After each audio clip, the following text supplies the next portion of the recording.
What if I told you that the most terrifying goodbyes don't happen at funerals? They happen quietly, behind closed doors, in families that look perfect from the outside. Because this story doesn't begin with flashing police lights or screaming headlines. It begins with silence. Before we continue, please hit the like button, subscribe to the channel, and turn on the notification bell for updates. A silence so heavy it swallowed an entire legacy. Ask yourself this. How well do you really know the people closest to you? Not the public versions. Not the holiday photo versions. The real ones. The ones behind locked doors and forced smiles. Because when investigators began asking that same question inside one of Hollywood's most respected families, the answers allegedly shattered everything. And once you hear what came next, you may never look at family the same way again. This is not just a story about loss. It's not just a story about allegations or courtrooms or headlines. It's a story about proximity, about silence, about the terrifying idea that sometimes the people closest to you aren't protecting you at all. They're watching. From the outside, the Reiner name symbolized stability, legacy, a Hollywood family that seemed immune to the chaos that consumed so many others.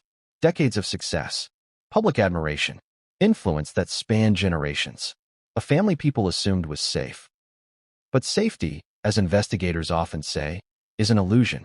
Because according to those who later examined the timeline, something wasn't right long before anyone realized they needed to look. There were moments that didn't add up. Conversations that allegedly ended too abruptly. Silences that stretched just a little too long. And then there was the house. A sprawling estate. Quiet. Expensive. Isolated in a way that wealth often is. The kind of place where the outside world feels far away. Where problems don't echo loudly enough for neighbors to hear. And on that property, just steps away from the main residence, sat a guest house. Close enough to see the lights. Close enough to hear movement. Close enough to know when something changes. Too close to claim ignorance. That's where the questions begin. Because when authorities later reconstructed the final hours, they didn't just focus on what happened inside the main house. They focused on who was nearby, who had access, who had time, who had motive, and who had something to lose. Let me ask you something. If something terrible happened in the home of someone you loved, and you were just steps away, would you know? Would you hear it? Would you feel it? Or would you tell yourself it wasn't your business? Investigators would later say that proximity became one of the most haunting elements of this entire case. Not distance, not absence, closeness. And yet, despite how near everyone was, no one seemed to see the same story. Not at first. The initial accounts were calm, measured, almost too composed. But as details emerged, that calm began to crack. Timelines didn't line up cleanly. Statements shifted in subtle ways. And one detail, small, almost insignificant at first, refused to stay buried.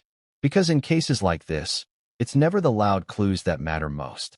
It's the quiet ones, the delayed reactions, the unexplained gaps. The moments where people say nothing when they should be saying everything. And that's where this story takes its turn. Because once authorities moved beyond the surface, they didn't just see a tragedy. They allegedly saw fractures, old resentments, unspoken tensions, relationships defined less by love and more by control, dependency, and fear. And suddenly, the narrative shifted. This wasn't just about what happened. It was about who knew what and when. About who stayed silent. And why. You see, families like this are often protected by reputation alone. People assume stability because they want to believe success equals safety. But history tells us something very different. History tells us that the most devastating collapses often happen in families that look the strongest. And that's what makes this case so unsettling. Because nothing about it feels random. Investigators would later question whether what unfolded was a moment of chaos, or the end result of something that had been building quietly for years. Think about that. How many arguments don't leave witnesses? How many resentments never make it into text messages or emails? How many threats are delivered through silence instead of words? And how many people mistake that silence for peace? This story forces us to confront an uncomfortable idea. That violence doesn't always arrive screaming. Sometimes it arrives politely, quietly, wrapped in routine. And when it does, it often leaves behind more questions than answers. Which brings us to the arrests. Because when law enforcement made their first move, the reaction wasn't relief. It was disbelief. A name was spoken that no one expected to hear in that context. And almost immediately, the public narrative split in two. One side believed the explanation was obvious. The other side believed it was far too simple. Because when you start pulling at the threads of this case, the story doesn't unravel neatly. It tangles. There are claims of arguments that were never officially recorded. Claims of tensions that friends say they sensed but never understood. Claims of loyalty that may have crossed into something far darker. And then there's the question no one wants to ask out loud. Could more than one person have known? Not helped, not acted, just known. Because knowing and doing nothing is where morality becomes uncomfortable. Is silence a shield or a weapon? And if someone stood by, watching events unfold, does that make them innocent? Or does it make them complicit? These are the questions prosecutors allegedly grappled with as the case evolved. And they are the questions that will follow us through this entire story, especially when another name enters the narrative. A name that didn't appear in the first headlines. A name that surfaced later, quietly, in connection with words like knowledge and accomplice. A name that changed the emotional weight of the case entirely. Because once that name was mentioned, the story stopped being about one person. It became about family, about blood ties tested under pressure, about loyalty stretched until it snapped, and about a final goodbye that some say was decided long before a courtroom ever entered the picture. By the time cameras turned toward the courthouse, the damage was already done. The legacy was fractured, the family dynamic exposed, and the question on everyone's mind was no longer just what happened. It was, who else knew, and why didn't they stop it? Because if the allegations are true, then this wasn't just a crime. It was a failure of silence. And the most chilling part? Some goodbyes don't involve tears. They don't involve shouting. They don't even involve words. They happen in moments of inaction. Moments where someone chooses not to intervene. Moments where someone looks the other way. And according to investigators, that may be where this story truly begins. But what came next would change everything, and no one saw it coming. What if the most dangerous illusion isn't fame, but familiarity? Because the families we fear the least are often the ones we question the least. And according to investigators who later examined this case, that assumption may have been the first mistake. From the outside, the Reiner household looked like permanence personified. Not flashy chaos, not tabloid spectacle, not scandal. Stability. The kind of stability people associate with success that has lasted long enough to feel permanent. A name that carried weight. A family that seemed to have already survived the storms that destroy others. Ask yourself this. When you see a family that's made it through decades of pressure, do you assume they're immune to collapse? Most people do. Friends did. Colleagues did. Even extended family members did. And that's why no one was prepared for what allegedly unfolded. Because this wasn't a family people whispered about. This was a family people trusted. Publicly, they were described as close. Privately, they were described as complex. And those two descriptions don't cancel each other out. They coexist. Every family has layers. Some are just better at hiding them. According to people who later spoke with investigators, there were long-standing dynamics that outsiders never noticed. Patterns that didn't raise alarms on their own, but together painted a picture that was far less serene than it appeared. Control, dependence, unspoken expectations. Nothing dramatic enough to make headlines. Nothing obvious enough to demand intervention. Just enough to create pressure. And pressure, when ignored long enough, doesn't disappear. It concentrates. Let's talk about proximity again, because it matters more here than almost anywhere else in this story. This wasn't a family scattered across cities or states. They lived close, worked close, spent time in overlapping spaces. The kind of closeness that can be comforting or suffocating. Which one it was depends on who you ask. Some describe warmth. Others describe tension disguised as routine. And that contradiction sits at the heart of this case. Because when something goes wrong in a family like this, the question isn't just what happened. It's why no one saw it coming. Or maybe, why they chose not to see it. There's a psychological concept investigators often return to in cases involving family violence: normalization. When behaviors repeat long enough, people stop questioning them. They stop labeling them as unusual. They stop asking if something is wrong. They just accept. And according to sources familiar with the alleged dynamics inside this household, acceptance may have played a larger role than anyone wants to admit. Think about how many families operate on unspoken rules. Don't argue in public. Don't embarrass the family. Don't question authority. Now imagine those rules amplified by legacy, reputation, and power. Suddenly, silence isn't just encouraged. It's expected, which raises an uncomfortable question. If something begins to feel wrong in a family like this, who feels safe enough to speak up? And who feels they have too much to lose? Investigators later explored whether long-standing family roles may have locked everyone into positions they didn't know how to escape. The successful patriarch, the supportive partner, the sons navigating identity under enormous expectations. None of those roles are crimes, but pressure builds differently inside each one. And when pressure has nowhere to go, it looks for exits, sometimes quietly, sometimes catastrophically. According to individuals interviewed after the fact, there were signs of emotional strain.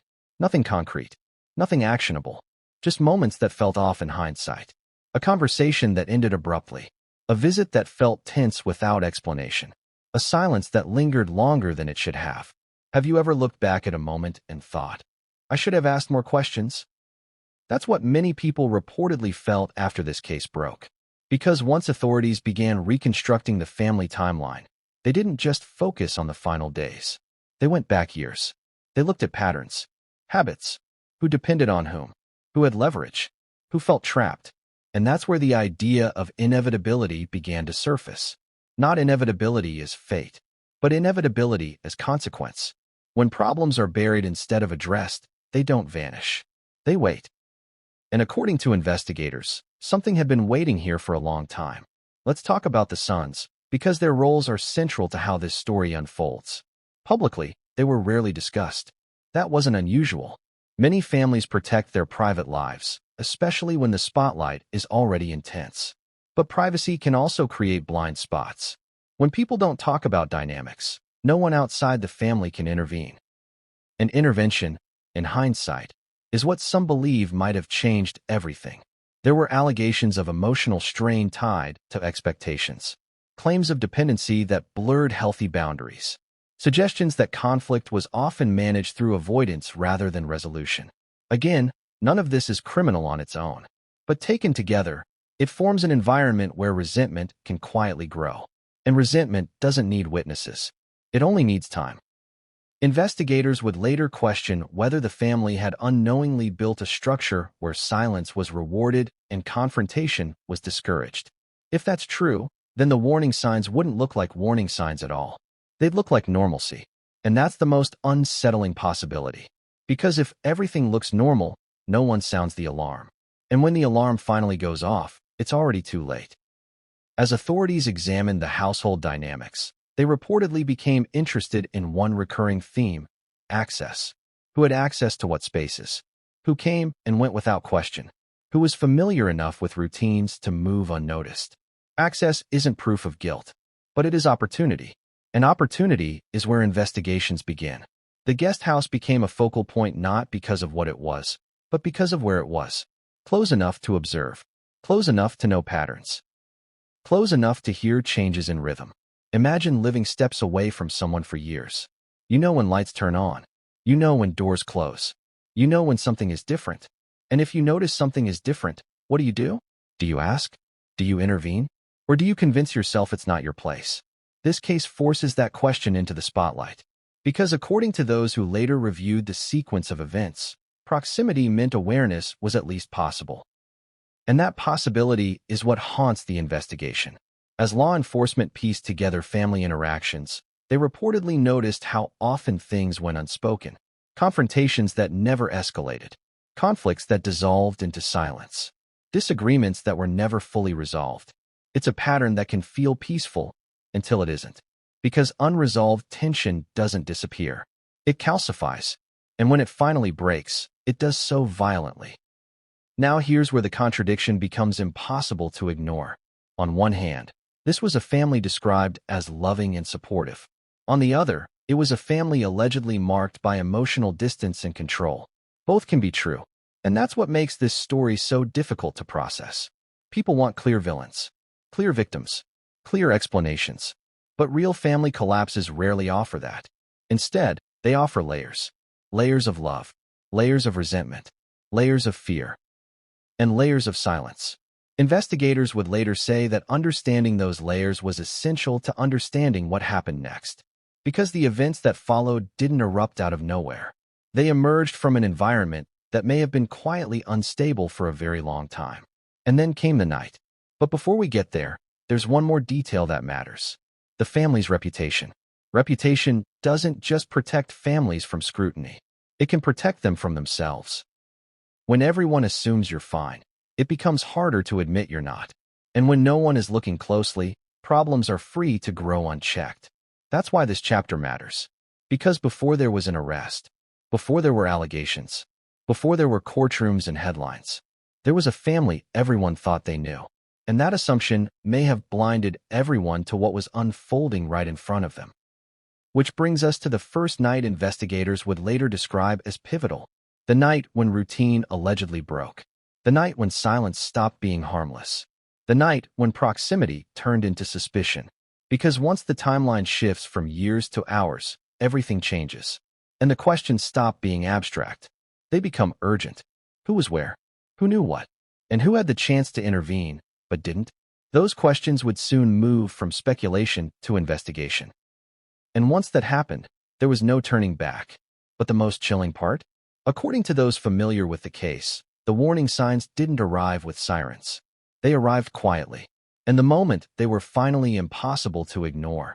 Everything was already lost. But what happened that night, and who was closest when it happened, would soon redefine this entire story. And once investigators began reconstructing those final hours, one detail stood out above all others. Not distance.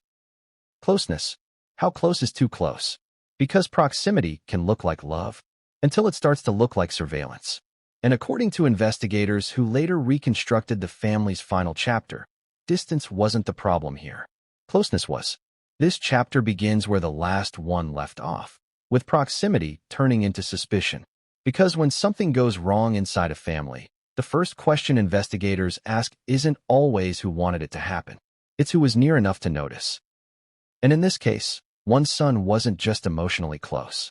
He was physically there, steps away, close enough to see patterns, close enough to notice changes, close enough to hear what others couldn't, close enough that ignorance becomes complicated.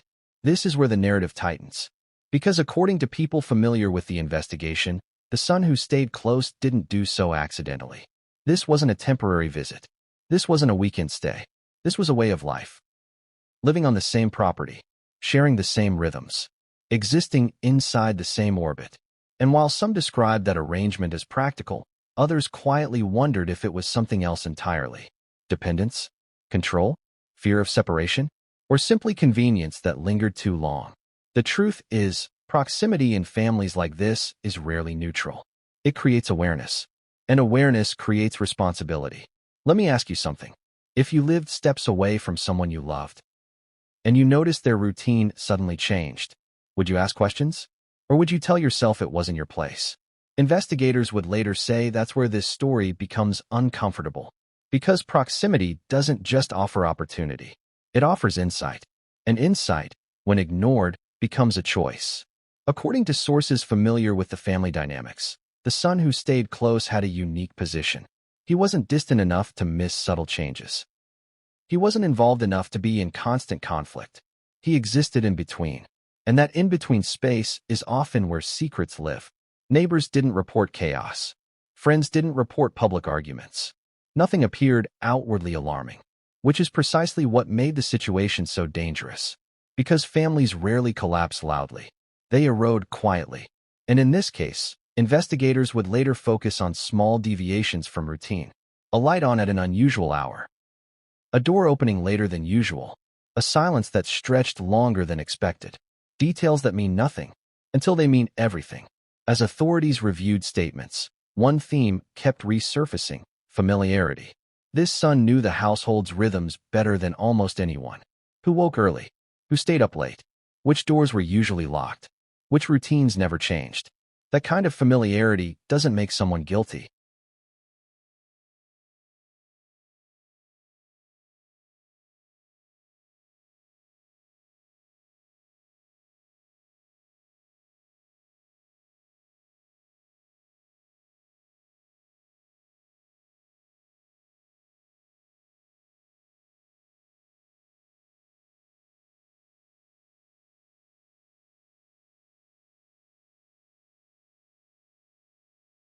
According to those who later analyzed the case, the son's closeness may have created a paradox.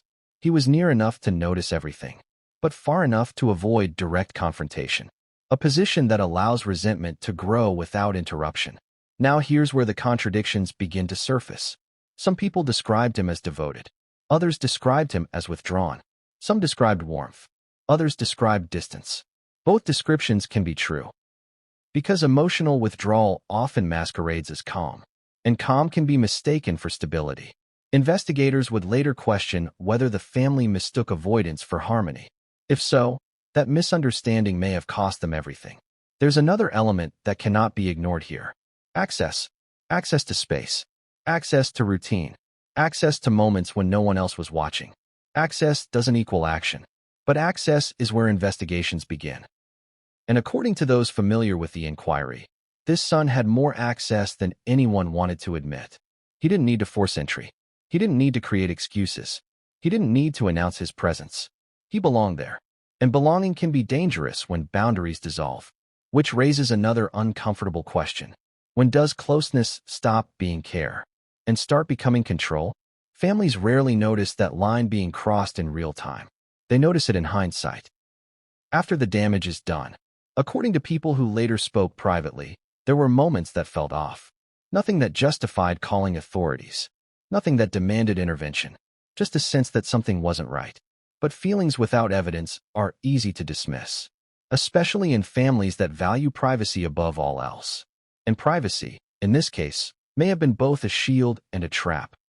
As investigators continued reviewing statements, they reportedly became interested in one recurring behavior: avoidance. Avoidance of conflict. Avoidance of confrontation. Avoidance of uncomfortable truths. Avoidance that allowed tension to build without release. Ask yourself this. If no one ever challenges you, if no one ever sets boundaries, how do you learn to manage anger? How do you release frustration? How do you cope when expectations feel unbearable? These are the psychological questions that hovered over this case. Because according to experts who reviewed similar family dynamics, emotional pressure doesn't disappear on its own.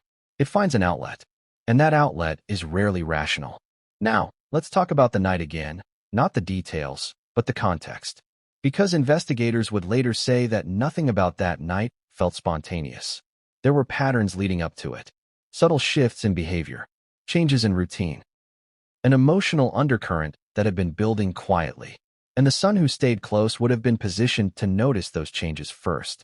Which brings us back to responsibility. Not legal responsibility, moral responsibility. If you sense something is wrong, at what point does staying silent become a decision? And if silence allows harm to occur, does that silence carry weight? These questions are uncomfortable. That's why people avoid them. But investigators don't have that luxury. As the case developed, they allegedly began to examine whether closeness had blurred accountability, whether familiarity had dulled urgency, whether everyone assumed someone else would intervene. Because in families like this, no one wants to be the one who disrupts the image. No one wants to be the one who causes a scandal. And so problems persist, unchecked, until they explode. Now here's where the story tightens again. Because the investigation didn't stop at one son, it expanded.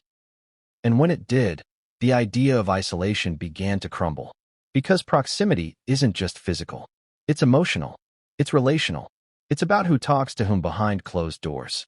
And according to people familiar with the case, there were conversations that may never be fully revealed. Conversations that shaped decisions.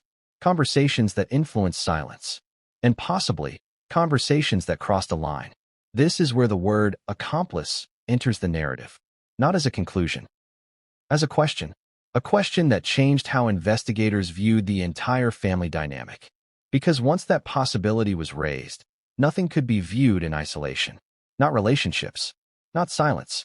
Not proximity. Everything became connected. And when another name surfaced quietly, not in headlines, but in investigative whispers, the emotional stakes shifted entirely. Because suddenly, this wasn't just about the son who stayed close. It was about who else may have known. Who else may have stayed silent. And who else may have been standing nearby, watching. That's when the story stops being about one person. It becomes about a system. A family system that may have failed in ways no one wants to confront. And according to those who followed the case closely, The moment investigators expanded their scope was the moment the narrative became irreversible. Because once multiple perspectives are examined, contradictions multiply, stories diverge, silences become suspicious, and the question changes. Not what happened, but who knew before it happened. That question would soon dominate the investigation. And when it did, the son who stayed close was no longer the only focus. Because proximity isn't exclusive. Others were close too. Close enough to hear. Close enough to know. Close enough to act. And once that realization took hold, the case entered a new phase. A phase where silence itself became evidence. Where relationships were re-examined under a harsher light. Where loyalty and fear became indistinguishable. And where one name, previously absent from the narrative, would soon reshape everything. But that name doesn't belong in this chapter. It belongs in the next. Because once investigators began connecting proximity with knowledge, the story took a turn no one expected. And what they uncovered next would raise questions not just about guilt, but about complicity. What if the most important part of a crime isn't what happened, but what didn't? Because according to investigators who later reconstructed that night, the story doesn't hinge on a single explosive moment. It hinges on gaps, on pauses, on delays, on the spaces between actions where decisions are made or avoided. And those spaces are where this chapter lives. By the time authorities began piecing together the final hours, one thing was already clear. The night didn't unfold the way people expected it to. Not in a straight line. Not cleanly. Not predictably. Instead, it fractured. Timelines bent. Memories conflicted. And details that should have aligned didn't. Let me ask you something. If something truly shocking happens near you, how quickly do you react? Immediately? Or after you've processed it? Or after you've convinced yourself you're wrong? Investigators say that question became central to understanding what allegedly occurred. Because when they reviewed the sequence of events, they didn't just ask who was present. They asked who hesitated. The night itself didn't begin with panic. It began with routine, ordinary movements, familiar rhythms. Nothing that would have raised alarms from the outside. Lights turned on when they usually did. Doors closed as expected. The property settled into its typical quiet. That normalcy is important, because it means that if something went wrong, it didn't announce itself loudly. It would have crept in. And creeping events rely on one thing, to continue unchecked. Time. According to people familiar with the investigation, the first inconsistencies appeared when authorities tried to map out when concern turned into action. Who noticed something was wrong? And when? Some accounts suggest awareness came early. Others suggest it came much later. That discrepancy is where suspicion began to grow. Because in emergencies, time isn't just a measurement. It's a choice. Investigators would later say that the most troubling aspect wasn't what people claimed to have seen. It was what they claimed not to notice. Unanswered calls, unreturned messages, moments of silence that stretched beyond what felt reasonable. None of these details prove wrongdoing on their own. But together, they create a pattern that refuses to settle. Let's talk about reaction time. In situations involving shock, delays can be explained. Fear freezes people. Denial clouds judgment. But investigators are trained to distinguish between hesitation and avoidance. And according to those who reviewed this case, that line became increasingly difficult to ignore. One detail kept resurfacing in interviews. A delay that no one could fully explain. A pause where something should have happened, but didn't. And that pause may have changed everything. Ask yourself this. If you sensed something was wrong, but you weren't certain, what would you do? Would you check? Would you wait? Would you convince yourself it was nothing? And how long would you wait before acting? That's not a hypothetical. That's the core of this chapter. Because according to investigators, the night was defined by waiting. Waiting for confirmation. Waiting for certainty. Waiting for someone else to act first. And waiting, in critical moments, can be devastating. As authorities reconstructed movements and communications, they reportedly focused on one question above all others. Who broke the silence? And when? Because silence, as we've seen, had been a recurring theme long before that night. And on this night, it may have reached its most consequential form. There were moments when contact should have been made. Moments when voices should have been raised. Moments when doors should have been opened sooner. But according to the timeline investigators assembled, those moments passed quietly. And the longer they passed, the more irreversible the situation became. Now here's where contradictions start to multiply. Some accounts suggest concern was immediate. Others suggest it was gradual. Some describe urgency. Others describe uncertainty. Both can exist, but not without consequence. Because in emergencies, uncertainty can be deadly. Investigators reportedly examined whether emotional proximity had created a dangerous assumption. The assumption that nothing truly bad could happen here. The assumption that things would resolve themselves. The assumption that intervention wasn't necessary. After all, this was a family that handled things internally, privately, quietly, and that habit may have followed them into the most critical night of all. Think about how families handle crises differently from outsiders. Strangers call for help quickly. Families hesitate. They question themselves. They worry about overreacting. They fear consequences beyond the immediate danger. And fear, according to experts, can slow action more effectively than denial. This case appears to reflect that tension, because as the night unfolded, there were signs, subtle at first, that something wasn't right. Routines shifted. Expected responses didn't come. And yet, according to investigators, the response lagged. That lag would later become one of the most scrutinized elements of the entire case. Not because it proves intent, but because it raises questions about judgment. Now let's address another uncomfortable aspect. Knowledge. At what point does suspicion become knowledge? At what point does uncertainty require action? Those questions don't have clean answers, but investigators must draw a line somewhere. And in this case, they reportedly drew that line at a moment where waiting could no longer be justified. That moment, the point of no return, is still debated.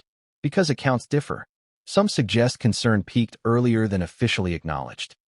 Others suggest awareness came later. But what remains consistent is this: by the time action was taken, the situation had already escalated beyond recovery. And that's where the night allegedly changed everything. Because once authorities were contacted, the narrative shifted rapidly. What had been private became official. What had been contained became exposed. And what had been silenced turned into statements. But statements don't always align, especially when fear and loyalty are involved. Investigators would later compare early accounts to later ones. And in doing so, they noticed subtle shifts. Details added, details omitted, language softened or sharpened.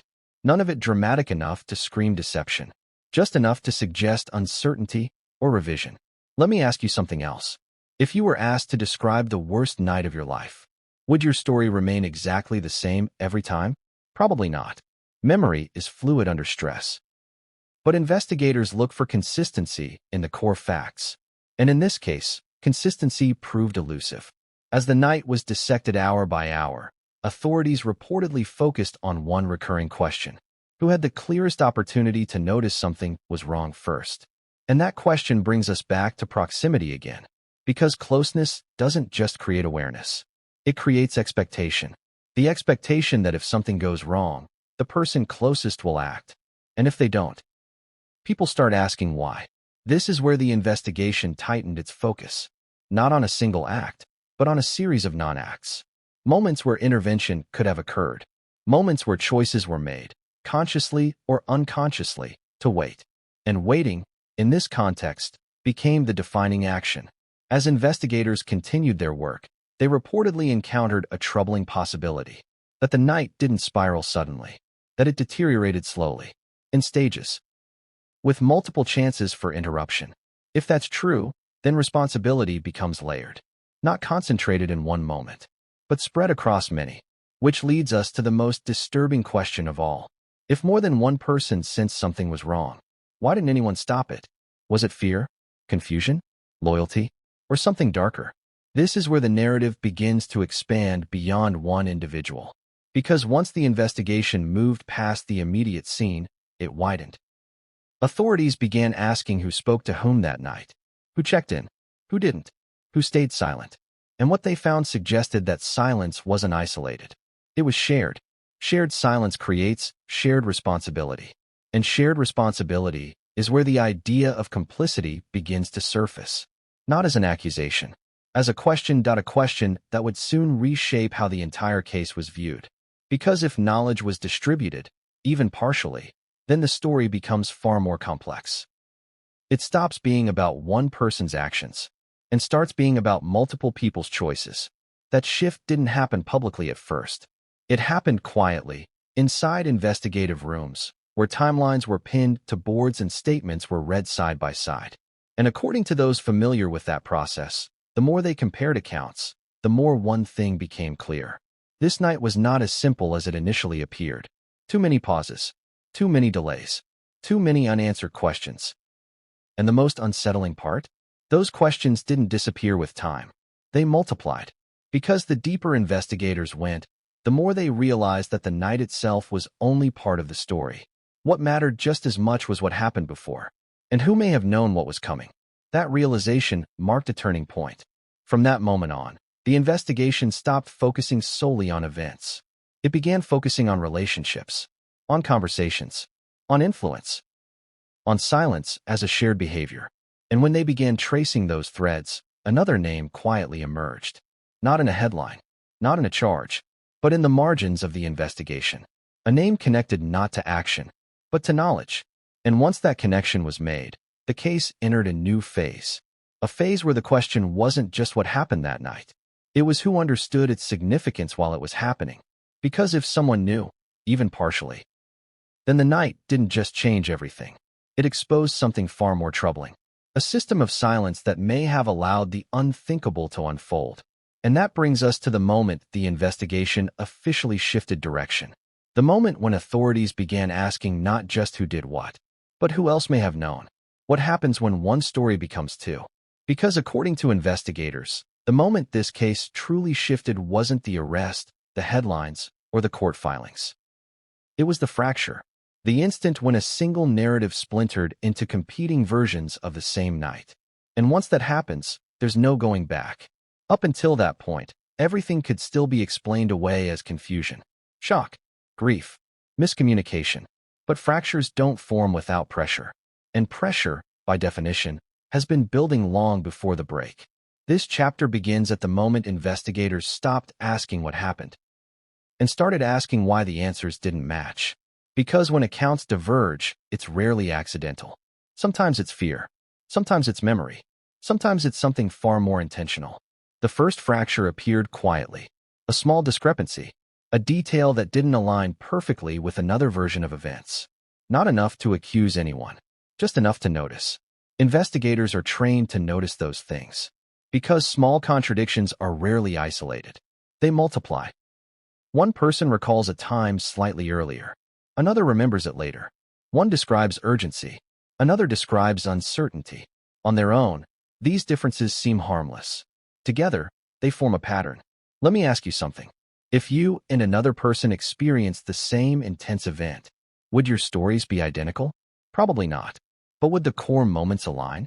That's the question investigators return to again and again. Because as more statements were reviewed, the core moments began to drift. And drift creates doubt. Doubt forces scrutiny. Scrutiny fractures narratives even further. This is the point where the investigation stopped being linear. It became comparative. Side-by-side statements. Parallel timelines. Conflicting recollections pinned against each other. And the more investigators compared, the clearer it became that something wasn't settling. One version suggested immediate concern. Another suggested delayed realization. One implied awareness. Another implied ignorance. Both could not be entirely true. And when truth becomes contested, every detail suddenly matters. Even the smallest ones. Especially the smallest ones. Investigators reportedly focused on moments that should have been instinctive. Moments when concern would normally trigger action. But in these accounts, action seemed postponed, deferred, delegated, as if everyone assumed someone else would step in. That assumption, that diffusion of responsibility, is deadly in crises. And it's one of the most common human reactions. People hesitate not because they don't care, but because they don't want to be wrong. They wait for confirmation. They wait for certainty. They wait until waiting is no longer an option. According to those familiar with the investigation, that waiting became the central theme. Who waited, how long they waited, and what they were waiting for. As timelines were re-examined, investigators reportedly. As the investigation continued, authorities reportedly turned their attention to communications. Who contacted whom, when, and with what urgency. Communication isn't just about content. It's about intent. A short message can be more urgent than a long one. A delay can say more than a reply. And according to those who reviewed the records, communication patterns raised new questions. There were gaps, not just in time, in tone. Some messages conveyed calm where panic might be expected. Others conveyed uncertainty where clarity was needed. Again, none of this proves wrongdoing, but it does suggest confusion at best, and avoidance at worst. And avoidance, in crises, can be devastating. Let's pause here and consider something uncomfortable. People often believe that guilt is loud, that it announces itself. But in reality, guilt is often quiet. It hides behind rationalizations. I didn't know. I wasn't sure. I didn't want to overreact. Those phrases appear in countless investigations. And they appeared here too. Investigators reportedly examined whether those explanations were reasonable, whether the uncertainty described matched the circumstances, or whether it masked something else. Because uncertainty has a shelf life. There comes a point when not knowing becomes knowing enough. And knowing enough demands action. That's the line investigators struggled to locate. Where exactly did uncertainty end and responsibility begin? As the fracture widened, investigators expanded their scope. They didn't just compare statements. They examined relationships. Who trusted whom? Who deferred to whom? Because hierarchy matters in families, especially families accustomed to control and privacy. When one person holds influence, others may hesitate to challenge them. They may second-guess their instincts. They may assume someone more powerful knows better. That dynamic can paralyze entire households. And according to people familiar with this case, hierarchy may have played a role, not as an excuse, as a factor. One person's calm can suppress another's urgency. One person's denial can spread. And once denial becomes collective, intervention stalls. This is where silence transforms from individual behavior into system behavior. A system of silence. Everyone waiting. No one acting. As investigators laid out the fractured narratives, they reportedly noticed something else. The emotional responses didn't align. Some accounts conveyed shock. Others conveyed resignation. Shock suggests surprise. Resignation suggests expectation. And expectation is troubling.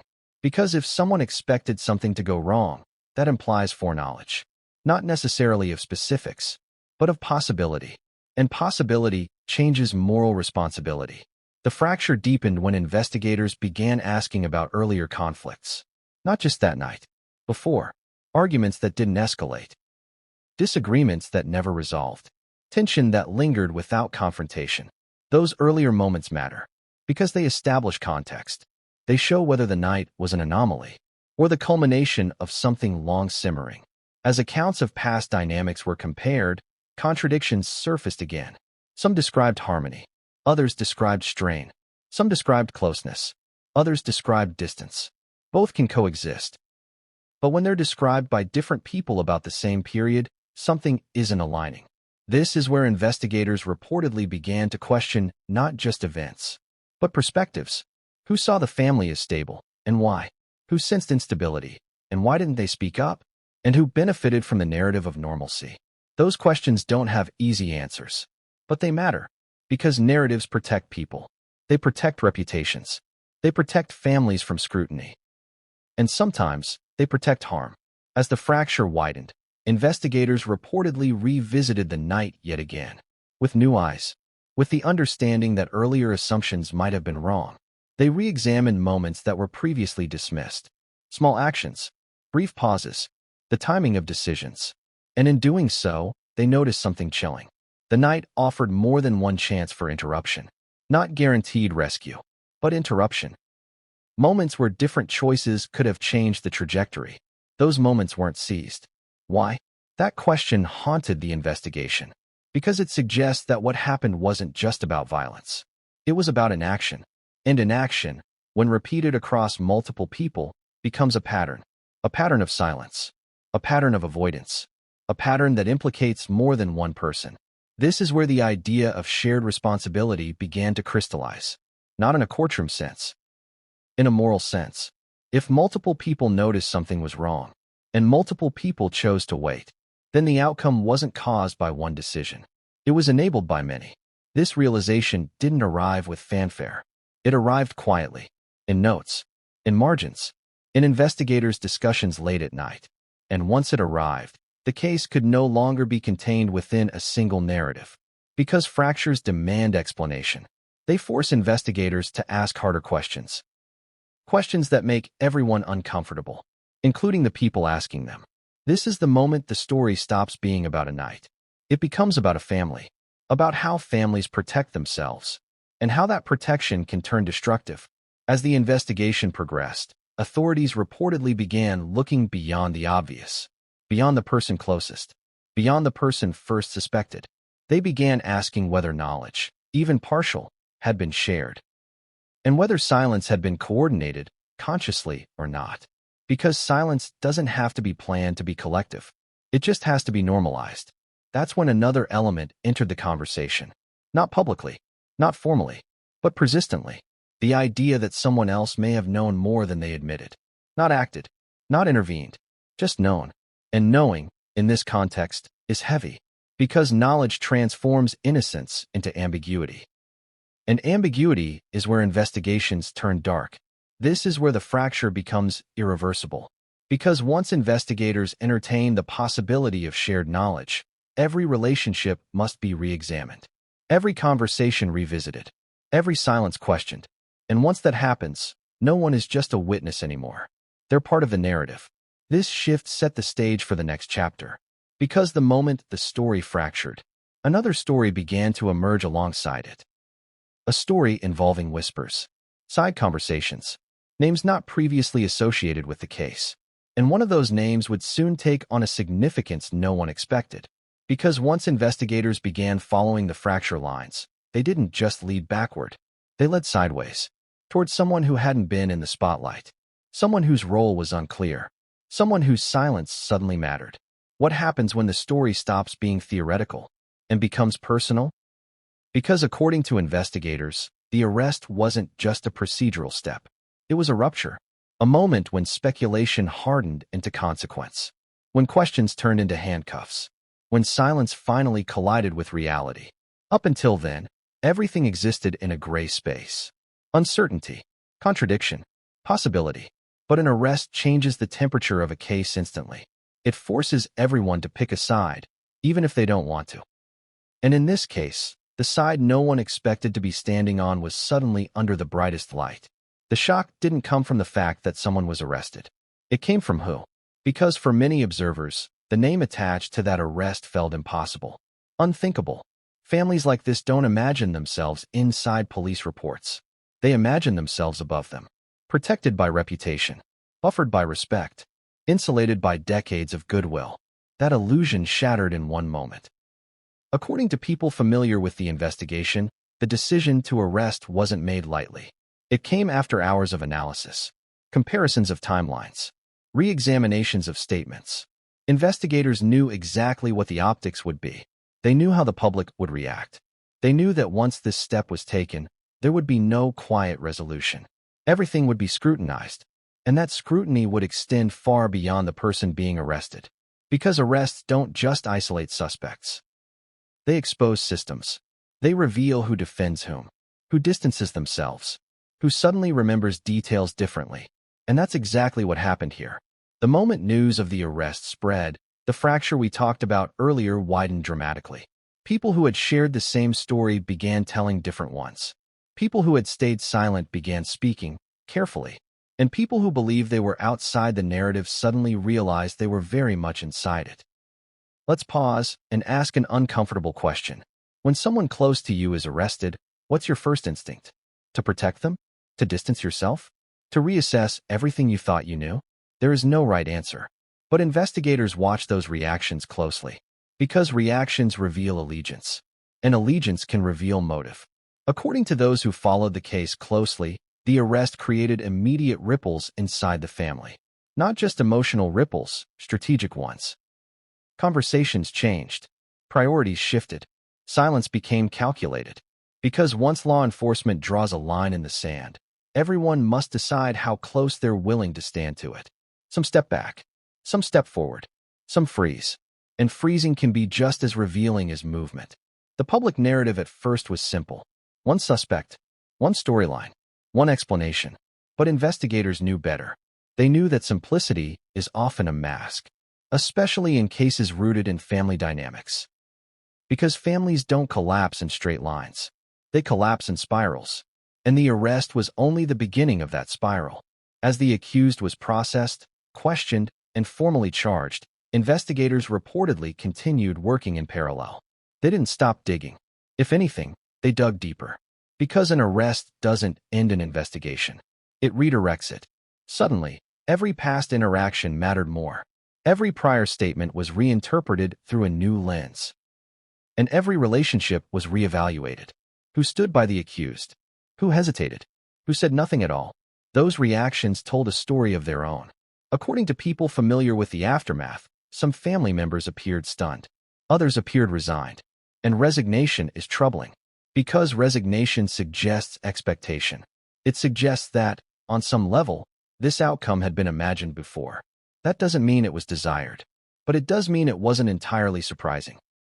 Investigators reportedly paid close attention to those emotional cues. Shock fades quickly. Behavior doesn't. And behavior in the days following an arrest can be incredibly revealing. Who calls lawyers first? Who calls family? Who disappears from view? And perhaps most importantly, who starts revising the past? Because once an arrest occurs, people often reframe earlier events to fit the new reality. Moments that felt ambiguous become warning signs. Silences become red flags. Discomfort becomes proof. That doesn't mean those reinterpretations are dishonest. It means people are trying to make sense of chaos. But investigators must separate emotional reframing from factual consistency. And in this case, that task was anything but easy. The arrest created pressure not just on the accused, but on everyone connected to them. Pressure to clarify their role. Pressure to define their knowledge. Pressure to answer questions they may have avoided before. Questions like, when did you first notice something was wrong? Who did you tell? What did you do next? Those questions don't go away once asked. They echo, and the echoes grow louder when answers don't align. According to sources familiar with the inquiry, the arrest prompted investigators to re-examine earlier assumptions. Was the accused acting alone? Or were they the most visible piece of a much larger puzzle? That question didn't come from nowhere. It came from the fractures we discussed earlier. From delays that couldn't be explained. From silences that seemed shared. And from the growing sense that this case involved more than one decision-maker. This is where the concept of accomplice quietly entered the conversation. Not as a charge, as a possibility. A possibility that reframed everything.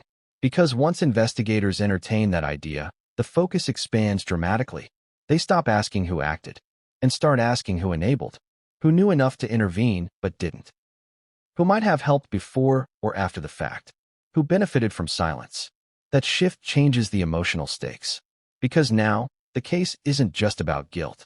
It's about loyalty. And loyalty, in families like this, can be dangerous.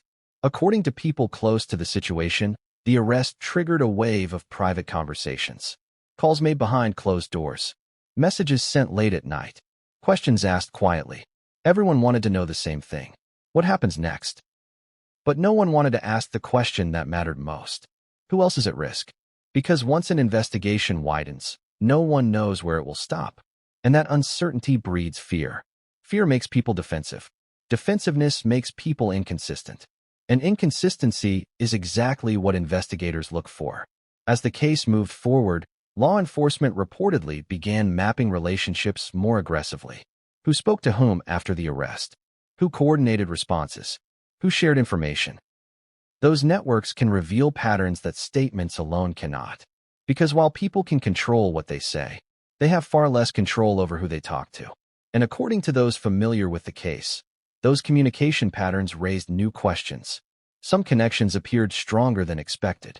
Some were conspicuously absent. And absence, once again, spoke volumes. Why didn't certain people communicate at all? Was it legal advice? Emotional distance? Or something else entirely? Investigators don't assume answers. They test them. And in testing them, they began to notice that the arrest had changed the internal dynamics of the family dramatically. People who once appeared united now seemed fractured. Trust eroded quickly. And when trust erodes, truth becomes harder to contain. This is the moment where public perception and investigative reality diverged sharply. The public saw an arrest and assumed resolution. Investigators saw an arrest and anticipated escalation. Because arrests often loosen tongues, they create pressure points, and pressure points can trigger mistakes. According to those following the case closely, investigators believed the arrest would provoke one of three outcomes. Someone would confess, someone would cooperate, or someone would slip. They were prepared for all three, and as days passed, the tension only increased. Because silence, which once protected the family, now threatened to expose it. The arrest also forced a re-evaluation of earlier roles. The son who stayed close was no longer just a background figure. He was now central to the narrative. Every decision he made before the arrest was scrutinized, every delay re-examined, every silence weighed. But as the focus sharpened on him, investigators reportedly noticed something else. He wasn't the only one who had stayed close. Others had been nearby too. Physically, emotionally, relationally. And that realization cracked open a new line of inquiry. Because proximity isn't exclusive, and neither is knowledge. This is where another name began to surface. Not in headlines, not in public statements, but in internal discussions. A name connected not to action, but to awareness. Someone who may have known more than they admitted. Someone whose role was unclear, but increasingly impossible to ignore. That name changed the direction of the case. Because once investigators suspect shared knowledge, the narrative shifts again. It stops being about one arrest. It becomes about a network of silence. A network that may have protected harm rather than prevented it. And that's why the arrest shocked everyone. Not because it was unexpected, but because it was incomplete. It felt like the first domino, not the last. A signal that the story wasn't ending. It was entering its most dangerous phase. The phase where loyalty and self-preservation collide. Where fear drives decisions, and where the truth, if it emerges at all, comes at a cost. Because as the arrest settled into public consciousness, investigators were already looking ahead, toward courtrooms, toward testimony, toward moments where silence would no longer be an option, and toward the person whose name kept resurfacing in quiet conversations, the person who hadn't been arrested yet. Because once the question of accomplice is raised, it doesn't go away. It waits. Just like the tension that had been waiting inside this family for years. What if the most dangerous person in a story isn't the one everyone is watching? Because once the arrest settled into the public's imagination, investigators quietly turned their attention to a different question. Not who acted, but who else might have known. That shift didn't happen all at once. It crept in. The way uncomfortable ideas usually do. At first, it sounded hypothetical. A routine question investigators ask in almost every major case. Could anyone else have been involved? But the longer this case unfolded, the less hypothetical it felt. Because patterns don't lie. And the pattern here kept pointing in the same direction. Silence wasn't isolated. It was shared. Let's be clear about something. An accomplice doesn't have to lift a hand. They don't have to be present at the moment things go wrong.